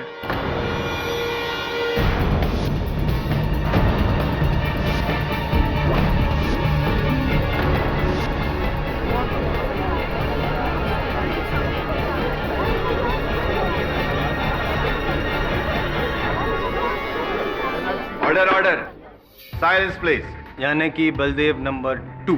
जी योर ऑनर, अब इस बात को साबित करने के लिए कि बलदेव नंबर 1 ने ही पूजा मल्होत्रा को उकसाया था, इस बात को साबित करने के लिए एक और गवाह को यहाँ पे कटघरे में बुलाना चाहूंगा। जोगिंदर मल्होत्रा के छोटे भाई राजवीर मल्होत्रा। जी, ये घटना मेरे सामने की ही थी। जब भाई साहब ने, मेरा मतलब है जोगिंदर भाई साहब ने हम सबको डॉक्टर सक्सेना की क्लिनिक में आने के लिए कहा था, हम सब वहाँ पहुँचे थे। और ये धोखेबाज जो पूजा के साथ ही रह रहा था, पूजा के साथ ही वहाँ आया था। लेकिन जैसे ही भाई साहब ने डीएनए टेस्ट की बात कही, आखिरी बार कह रही हूँ, अगर आपने मेरे पापा के साथ कोई भी जोर जबरदस्ती करने की कोशिश की ना, तो तो मैं किसी को नहीं छोड़ूंगी, समझे आप? राजवीर जी, क्लिनिक में डीएनए टेस्ट होने के बाद जोगिंदर जी ने अपने दफ्तर आकर एक 25 लाख रुपए की रकम निकलवाई थी। उनकी हत्या के बाद सर्वप्रथम आप ही वहां पहुंचे थे, आप ही ने पुलिस को बुलाया था। पुलिस की खोज के बाद वहां से 25 लाख रुपए तो बरामद नहीं हुई, कहाँ गए वो रुपए? जी, मैं ही वो शख्स था जिसने पुलिस को फोन किया था। लेकिन वकील साहब, 25 लाख के बारे में मुझे कुछ भी नहीं पता है। चलिए जो भी हो, ये बताइए कि आप जब वहां शाम को 7 बजे जोगिंदर जी के घर पहुंचे तो कहां से आ रहे थे आप? जी, मैं अपने अंधेरी ऑफिस से सीधे उनके बांद्रा घर पे ही आया था। अपने अंधेरी ऑफिस से सीधा उनके घर पहुंचे, बांद्रा? जी, जोगिंदर जी का घर बांद्रा में है। ये बताइए कि आप बांद्रा से आगे महिम पर क्या कर रहे थे? ये क्या कह रहे हैं आप? भला मैं माहिम क्यों जाऊंगा? और ये अंधेरी और बांद्रा के बीच में माहिम कहाँ से आ गया? ये ऐसे झुटलाने का प्रयास मत कीजिए। जिस पेट्रोल पंप से आपने अपनी गाड़ी में तेल डलवाया था, आपने क्रेडिट कार्ड से उसका मूल्य चुकाया था, उसकी रसीद जज साहब की मेज पर पड़ी हुई है। क्या कर रहे थे आप महिम में? वकील साहब, दरअसल मैं भाई साहब के घर शाम को 6:30 बजे ही पहुंच गया था।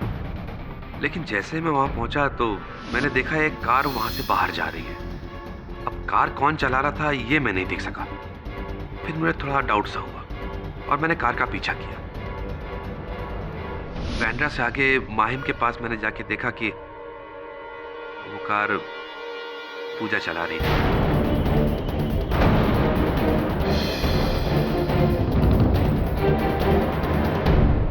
मैं वहीं रुक गया और पेट्रोल डलवा के वापस भाई साहब के घर पे आ गया। लेकिन जब मैं अंदर कमरे में गया तो देखा कि भाई साहब की मौत हो चुकी है। Thank you mister Pathak. My name आप सीनियर नहीं, मतलब जूनियर्स की कितनी मदद करते हैं आप। Thank you so much. क्या है कि जब, अगर आपको याद हो कि जब केस शुरू हुआ था ये वाला, तब पूजा मल्होत्रा ने ये कहा था कि वो तो कभी जोगिंदर मल्होत्रा के घर पे गई नहीं। अगर गई ही नहीं थी तो फिर मिस्टर राजवीर ने उनको वहां पे देखा कैसे?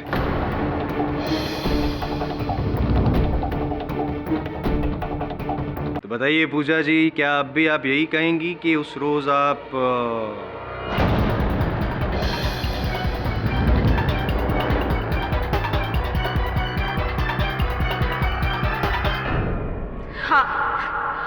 हाँ, मैं मामा जी के घर शाम के 6 बजे गई।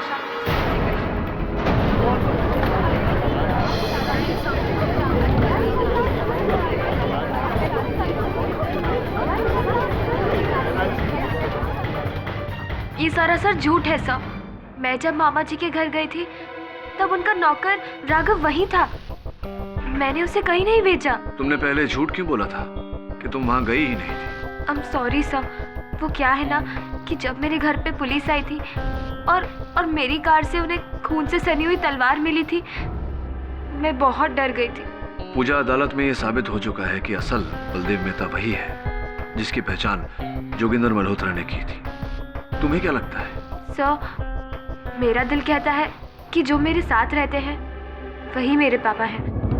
पर इस वक्त कुछ भी कहना या कुछ भी मानना मेरे लिए पॉसिबल नहीं रहा। विचित्र गुत्थी है ये, और ये गुत्थी तब तक नहीं सुलझने वाली जब तक ये पता नहीं चल जाता कि दोनों बलदेव मेहता में से तुम्हारे असल पिता कौन है। एक बात बताओ, तुम्हारी माताजी के पास उनकी कोई तस्वीर थी या कोई ऐसी वस्तु जिससे उनकी पहचान हो सके? जी नहीं, मेरी नानी ने मेरे पापा की सारी निशानियां मिटा दी थी। पर हाँ, एक फ्लैट था जहाँ मेरे मम्मी पापा रहा करते थे जब वो साथ थे, मतलब जब उनकी शादी हुई थी। पर अब तो वो फ्लैट बंद रहता है। I see.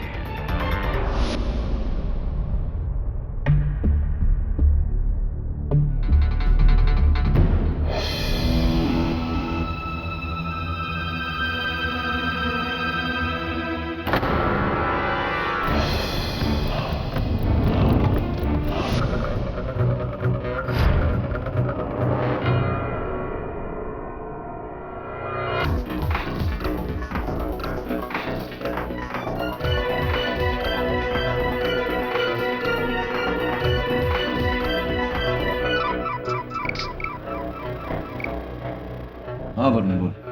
Good, well done. एक और काम कर।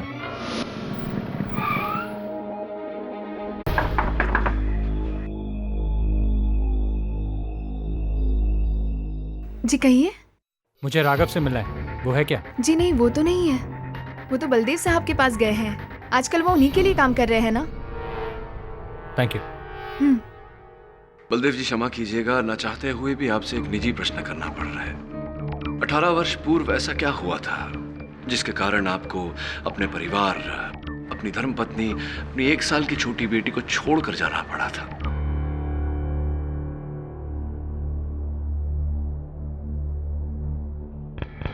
कावेरी के घर वाले मुझे पसंद नहीं करते थे। मुझे वहां पर हमेशा ऐसा फील होता था कि मैं इन लोगों के लायक नहीं। बहुत छोटा इंसान था मैं। कावेरी जिस कंपनी में मालकिन थी उस कंपनी में एक मामूली सा मैनेजर था मैं। कौन व्यक्ति था विशेषकर जो आपको ऐसा आभास दिलाता था कि अब मामूली है? सब लोग, लेकिन खास तौर से जोगिंदर जी। आगे बताइए, क्या घटना घटी जिसके कारण आप 18 वर्ष तक लापता हो गए? एक दिन जोगिंदर जी ने मुझे कंपनी के काम से जयपुर की ब्रांच में भेजा था और उसी रात को वहां पर 10 लाख रुपए की चोरी हो गई। पता नहीं कैसे, लेकिन वो 10 लाख रुपए मुझे मेरे ही कमरे से मिले। इससे पहले कि मैं इस बारे में किसी को बता पाता, मुझे पता चला कि पुलिस मुझे ढूंढ रही है, मुझे चोर समझ रही है। मैं डर के मारे वहां से भाग निकला और जब मैंने कावेरी को सच बताने का निश्चय किया तो मुझे पता चला कि कावेरी भी मुझे चोर समझ रही है और मेरी शक्ल तक नहीं देखना चाहती। ये बात जो कावेरी आपको चोर समझ रही है और आपका मुंह नहीं देखना चाहती, ये बात किसने बताई आपको? जी, जोगिंदर जी ने। ये बात भी जोगिंदर जी ने आपको बताई। कुल मिला के आप ये कहना चाहते हैं? पाठक साहब, आप क्या कहना चाहते हैं? समझ में नहीं आ रहा है मुझे, क्योंकि अदालत में तो ये साबित हो चुका है कि ये जो है आपके सामने खड़े हैं वो असली बलदेव मेहता नहीं, ये पीछे बैठे हैं वो असली बलदेव मेहता है। असल बलदेव मेहता यही है।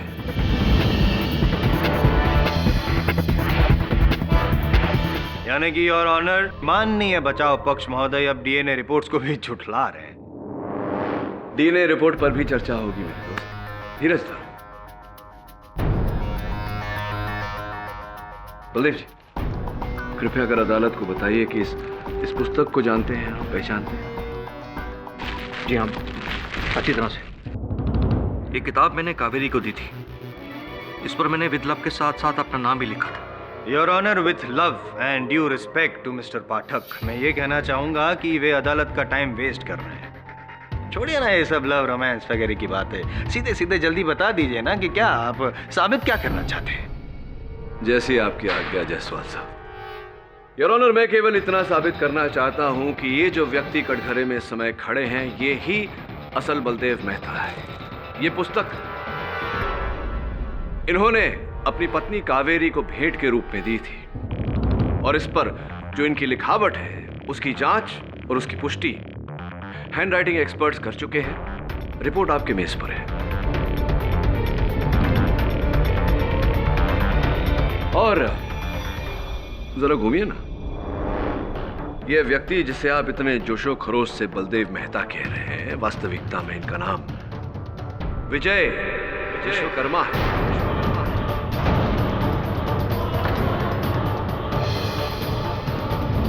मैं नहीं मानता इस बात को योर ऑनर। कैसे कह सकते हैं पाठक साहब कि जो पीछे जनाब बैठे हैं वो विजय विश्वकर्मा है और बलदेव मेहता नहीं, जबकि जोगिंदर मल्होत्रा ने खुद पहचान की है उनकी, और यहाँ तक कि डीएनए रिपोर्ट्स में भी यही साबित हुआ है कि ये जो पीछे बैठे हैं जनाब वही बलदेव मेहता है, और डीएनए रिपोर्ट्स भी यही कहती है। अटक गई है आपकी जायसवाल साहब डीएनए रिपोर्ट्स पर, तो चलिए आपका ये काम भी किए देते हैं। योर ऑनर, डीएनए रिपोर्ट्स की पुष्टि करने के लिए मैं डॉक्टर किशोर सक्सेना को एक बार फिर से कटघरे में बुलाना चाहूंगा।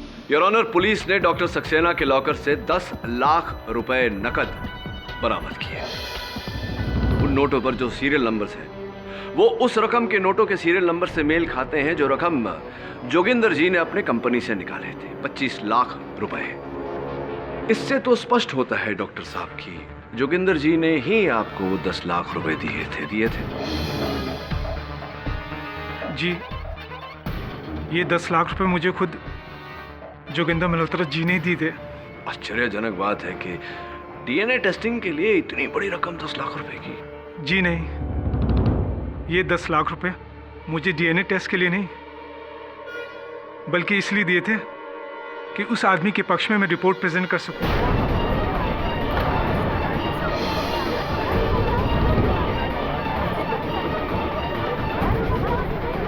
वकील साहब, ये आदमी झूठ बोल रहा है। अरे भला जोगिंदर जी किसी को रिश्वत क्यों देंगे? लगता है किसी ने इसे झूठ बोलने के लिए मजबूर किया है। तो आइए, आप आकर सत्य बोलिए। क्यों आप हम सबको कष्ट दे रहे हैं, अदालत का समय व्यर्थ कर रहे हैं? मान जाइए कि आप बलदेव मेहता नहीं, विजय विश्वकर्मा हैं। वकील साहब, ये आप क्या कह रहे हैं? मेरी समझ में कुछ नहीं आ रहा। अरे मैं ये क्या विजय विश्वकर्मा नाम के किसी आदमी को नहीं जानता हूँ। मैं समझ गया कि आप यूं नहीं मानेंगे, मुझे साबित करना ही पड़ेगा। जोगिंदर मल्होत्रा जी के घर मुझे एक फोटो एल्बम मिला, उसमें बहुत ही दिलचस्प तस्वीर मुझे मिली। 1993 में आयोजित की गई व्यापारी संघ समारोह, जिसमें आप भी मेहमान के तौर पर उपस्थित थे। ये देखिए बैनर के नीचे, बिल्कुल बैनर के नीचे।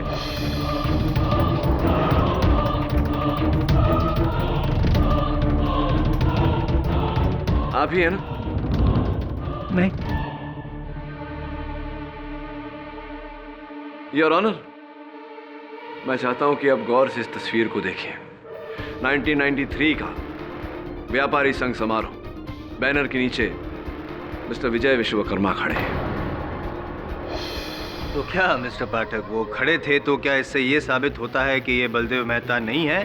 क्योंकि बलदेव मेहता क्या कभी खड़े नहीं हो सकते? योर ऑनर, मैं जानता था कि मेरे होनहार मित्र ये प्रश्न अवश्य उठाएंगे, इसलिए मैंने 1993 में रखी गई व्यापारी संघ समारोह की छानबीन की इंटरनेट पे, तो नाम समेत इनकी छवि पाई, मिस्टर विजय विश्वकर्मा।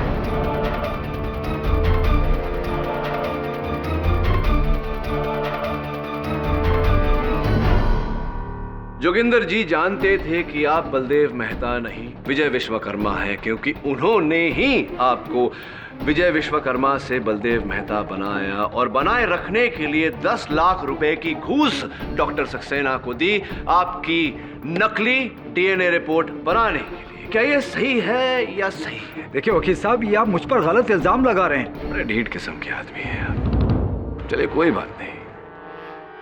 वरुण,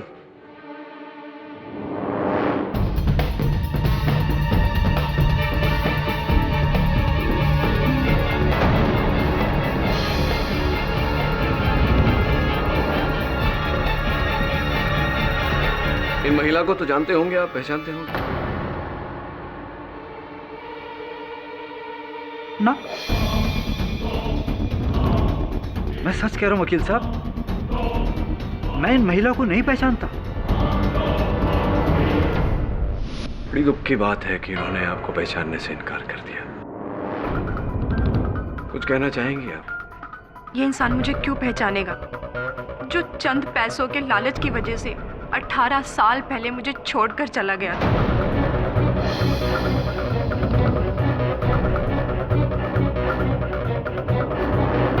और कभी इन्होंने पलटकर ये तक जानने की कोशिश नहीं की कि मैं कैसी हूं, कहां हूं, किस हाल में हूं, जिंदा भी हूं या मर गई।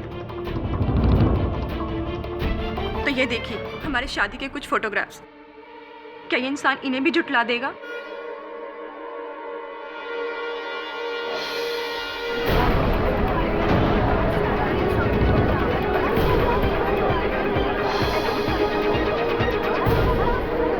ऑर्डर। योर ऑनर, विजय विश्वकर्मा और मिसेस सविता विश्वकर्मा के ब्याह की तस्वीर है। मैं हर प्रकार से प्रमाणित कर चुका हूं कि ये व्यक्ति झूठ बोल रहा है। ये बलदेव मेहता नहीं, विजय विश्वकर्मा ही है।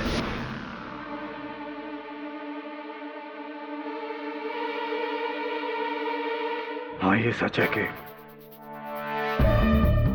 मैं ही विजय विश्वकर्मा।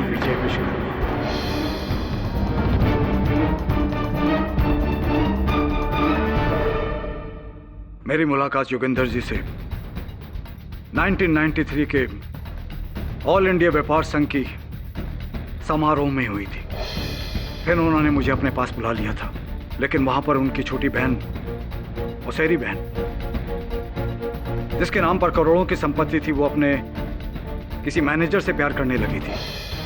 बलदेव मेहता नाम था उसका, और बाद में उन्होंने शादी भी कर ली थी। और इसी बात से जोगिंदर जी खफा थे।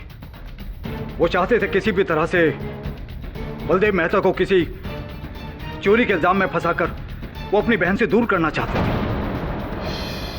और मैंने बलदेव मेहता को 10 लाख के चोरी के इल्जाम में फंसा दिया।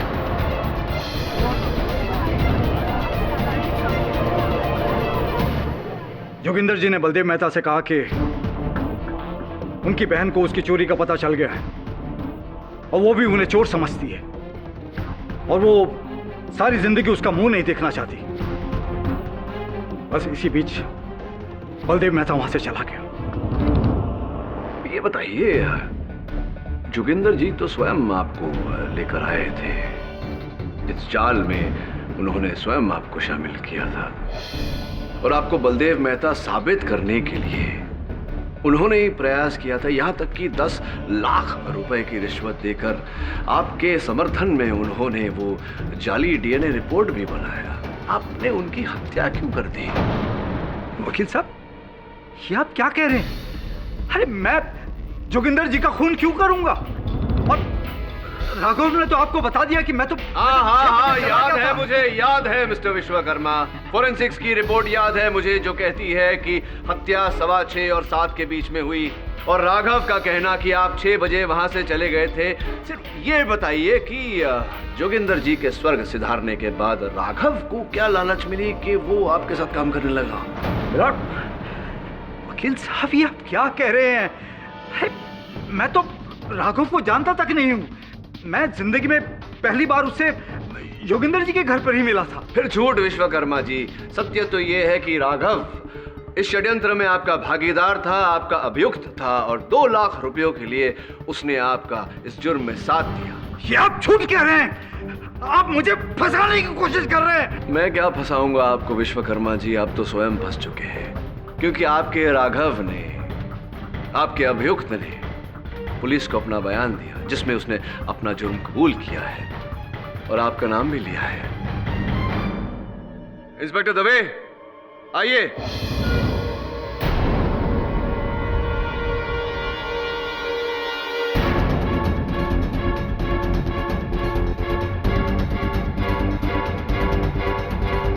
एक बार फिर समय आ गया है विश्वकर्मा जी सत्य का सामना करने की।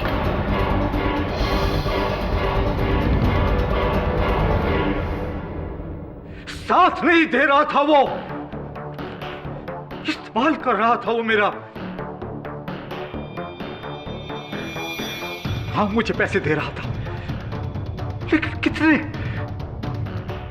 मुझे वो ताने चुका रहा था और खुद लाखों अरबों की दौलत पे ऐश कर रहा था वो। मुझे क्या मिला? क्या मिला मुझे?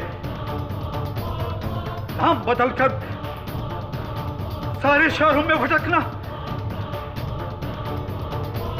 अपने परिवार को छोड़ा सिर्फ उसके कहने पर। जब मुझे पता चला कि योगिंदर अब फिर फंस गया है, उसे मेरी सख्त जरूरत है, अब मैंने सोचा कि मैं उसका इस्तेमाल करूंगा। अब जब उसने सब लोगों के सामने, मीडिया के सामने मुझे पहचान लिया था, जब उसने मुझे असली बलदेव मेहता साबित करने के लिए, मेरी नकली डीएनए रिपोर्ट बनाने के लिए उसने डॉक्टर को रिश्वत दी, तब मुझे लगा कि अब मेरा कोई कुछ नहीं बिगाड़ सकता। अब सब कुछ मेरा है, अब मुझे कहीं भागने की जरूरत नहीं है। अगर कोई मेरी सच्चाई जानता है तो वो है जोगिंदर मल्होत्रा। मैंने सोचा क्यों न इसी को खत्म कर दिया जाए। फिर तो पूजा की सारी दौलत मेरी होगी, मेरी।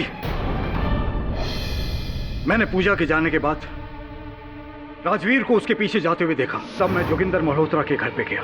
जोगिंदर मल्होत्रा अंधे थे, वो आते हुए मुझे नहीं देख पाए और तब मैंने उन्हीं के घर में लटकी हुई तलवार से उनको मार डाला।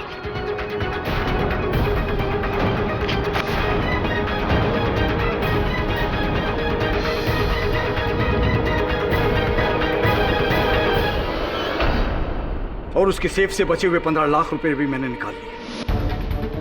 लेकिन बदकिस्मती थी, राघव ने मुझे देख लिया। लेकिन मैंने राघव को समझाया और 2 लाख रुपए देकर उसे मुंह बंद करने के लिए कहा। उसने मेरी बात मान ली और वहां से चला गया। फिर मैंने तलवार पे लगे हुए अपनी उंगलियों के निशान मिटाए और उस तलवार को लेकर मैं सीधा पूजा के घर चला गया। वहां उसकी कार खड़ी देखी और उसकी डिग्गी में जाकर मैंने वो तलवार रख दी। Your honour, the defence rests. ये अदालत विजय विश्वकर्मा पर कत्ल और धोखाधड़ी के इल्जाम में केस चलाने का हुक्म देती है और साथ ही साथ राघव शास्त्री को भी गिरफ्तार करने का हुक्म देती है, जिसने इस गुनाह में इसका साथ दिया। और यह अदालत पूजा मल्होत्रा को बाइज्जत बरी करती है। The case is close. और भी दिलचस्प कहानी देखने के लिए हमारे चैनल को सब्सक्राइब करें और बेल आइकॉन दबाना न भूलें।